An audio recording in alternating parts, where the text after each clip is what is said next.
It's one of the deadliest riots in American history, one that claimed hundreds of lives and financially ruined a thriving African-American business center once known as the Black Wall Street.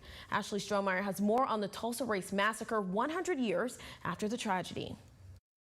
Our country may forget this history, but I cannot. Tulsa, Oklahoma, May 31st, 1921. A white mob descends on a major black neighborhood and an economic hub called Greenwood, following rumored reports of a black man assaulting a white woman. The deadly events that followed going down in history as the Tulsa Race Massacre. I still see black men being shot, black bodies lying in the street. I still smell smoke and see fire. Over the span of 18 hours, that mob destroyed Greenwood, burning more than 1,000 homes and businesses to the ground and murdering an estimated 300 people while taking thousands of black Tulsans into custody.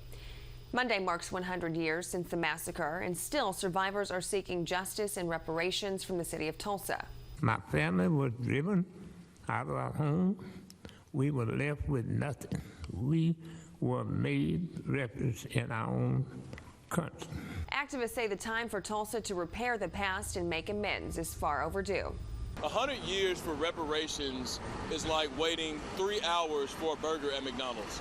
Meanwhile, leading up to the centennial, community members are paying tribute to the lives lost and those forever changed, marching down a road that was once a path used by black people to escape the mob the night of the massacre.